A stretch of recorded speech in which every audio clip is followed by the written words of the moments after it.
नाम का एक गांव था। गांव में मगन नाम का एक चोर रहता था।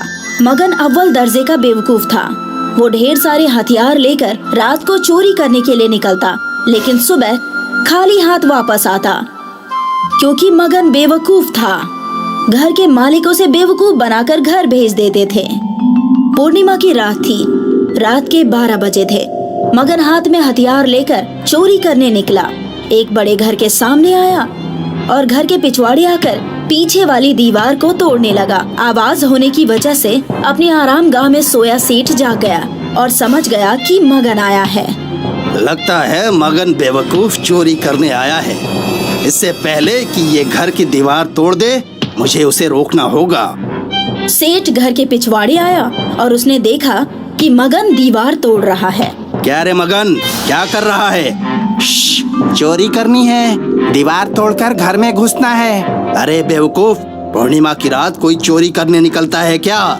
खामोश रहो, मैं अलग तरह का चोर हूँ। मैं कुछ भी कर सकता हूँ। बाकी चोर डरपोक होते हैं, मुझे उनके जैसा ना समझो। मुझे मेरा काम करने दो। मगन की बात सुनकर सेठ सोचने लगा। चलो, ये अब अपने जाल में फंस गया है। आखिरी चाल चलता हूँ और अपनी आरामगाह में जाकर सो जाता हूँ। फिर सेठ ने मगन से कहा, अगर तू कुछ भी कर सकता है और तू बाकी चोरों से अलग है, तो ये साबित करके दिखा। उसके लिए क्या करना होगा मुझे? बाकी चोर धन दौलत चुराते हैं, तू ना चांद को चुरा कर दिखा। सेठ की बात सुनकर मगन ने चांद की तरफ देखा और फिर सेठ से बोला, ठीक है, मंजूर है। कल सुबह चांद मेरे हाथ में होगा। इतना कहकर मगन वहाँ से चला गया और सेठ खुश होकर अपने घर में जाकर सो गया। मगन चांद की तरफ देखकर सोचता हुआ जा रहा था कि चांद को चुराऊं कैसे।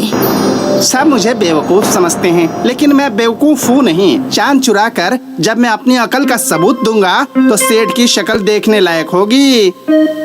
तभी मगन को पेड़ की डाली पर एक चमगादड़ उल्टा लटका हुआ दिखा।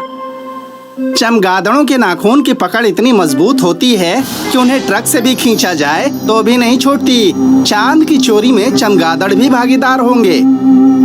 मगन ने चमगादड़ को डाली से उतारकर अपने झोले में रख लिया। फिर मगन गांव आया और रास्ते में खड़े एक ट्रक को चुराकर ट्रक को एक मैदान में लाकर खड़ा कर दिया। फिर उसने थैले से चमगादड़ निकाला और एक लंबी रस्सी भी निकाली। रस्सी का एक सिरा उसने चमगादड़ के गले में बांध दिया और दूसरा सिरा ट्रक के पीछे बांध दिया और चमगादड़ को चांद की तरफ उड़ा दिया। देखते देखते चमगादड़ आसमान को चीरते हुए ऊपर उड़ा, तो उसके साथ साथ रस्सी भी उड़ने लगी। चमगादड़ उड़ता रहा और उड़ते उड़ते चांद को जाकर उल्टा लटक गया।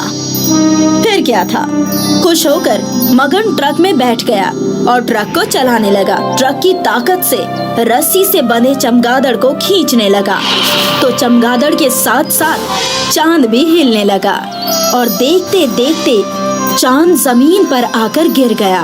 मगन झट से ट्रक से उतरा और उसने चांद को उठा लिया। चांद को देखकर मगन बहुत खुश था। चांद चोर चमगादड़, बहुत बहुत शुक्रिया। अब आप जा सकते हैं। मगन ने चमगादड़ को रस्सी से आजाद किया और उड़ा दिया। दूसरे दिन हाथों में चांद लेकर मगन सेठ के घर की तरफ निकला। मगन के हाथों में चांद देखकर लोग हैरान हो गए। मगन ने सेठ को चांद दिखाया तो सेठ भी हैरान होकर सोचने लगा। लंगूर के हाथ में अंगूर सुना था, लेकिन लंगूर के हाथ में चांद? इस चांद की जगह लंगूर के हाथ में नहीं, मेरे हाथ में है। मैं इसे हथिया कर ही रहूंगा। और फिर सेठ ने कहा, अरे वाह वाह मगन, तुम्हारी अकल और सूझबूझ की दाद देता हूँ। अब चोरी चकारी छोड़ो और एक म्यूजियम खोल लो। लोग चांद देखने आएंगे तो मोटी कमाई होगी। फिर क्या था, मगन ने म्यूजियम खोला और कांच की पेटी में चांद को रख दिया। दूर दूर से लोग चांद के दीदार करने के लिए आते थे और मगन की तगड़ी कमाई होने लगी। लेकिन ये ज्यादा दिन नहीं चला। चांद दिन ब दिन छोटा होता चला गया और अमावस की रात में चांद गायब हो गया। ये देखकर मगन रोने लगा। या खुदा, इतनी मेहनत से चांद चुराया था और चांद गायब हो गया।